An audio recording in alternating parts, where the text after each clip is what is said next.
मावळ तालुक्यामध्ये आहिरवेडे जिल्हा परिषदेच्या शाळेमध्ये कार्यरत असणाऱ्या आमच्या भगिनी दीपाली सुजित तांबे ह्या सकाळी जनगणनेच्या कामानिमित्त काणे या ठिकाणी गेलेल्या होत्या आणि काणे हायवेवर जुन्या ओल्ड हायवे जो आहे तर त्या ठिकाणी एका कंटेनरमध्ये धडक बसून त्यांना खूप मोठा अपघात झाला आणि त्यामध्ये त्यांचं दुर्दैवी निधन झाले आहे। निधनामुळं त्यांच्या कुटुंबियांवर फार मोठी शोककळा पसरलेली आहे।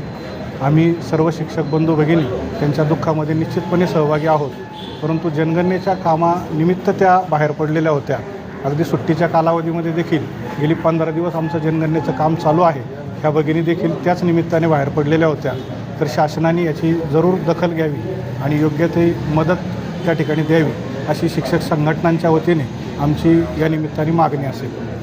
कोणत्या कारणाने आहे तर उन्हाळी अतिशय तीव्रतेचे दिवस आहेत आणि यामुळे या शासकीय सुट्टी शाळांना दिलेली असते ना, अशा वेळेला या शिक्षकांना हे असं काम लावल्यामुळे आमच्या या महिला भगिनींची फार मोठ्या प्रमाणात तारंबळ होत असते, धावपळ होत असते आणि त्याची प्रचिती या अपघाताच्या निमित्ताने आलेली आहे।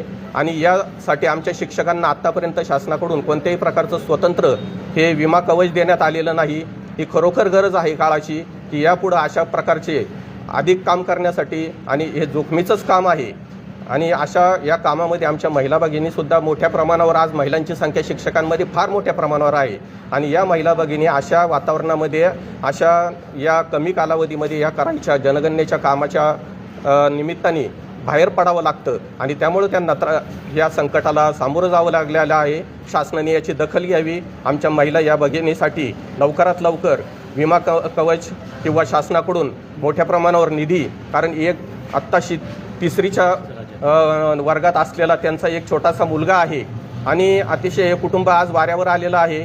अचानक या महिला भगिनीच्या दुर्दैवी अंतामुळं या कुटुंबावरती फार मोठा दुःखाचा डोंगर कोसळलेला आहे आणि त्यामुळे शासनाने याची दखल घ्यावी आणि लवकरात लवकर आमच्या महिला भगिनीच्या कुटुंबाला आर्थिक मदत पुरवावी अशा प्रकारची मी विनंती करतो। आमच्या सर्व शिक्षक संघटनांच्या वतीने ही विनंती आहे।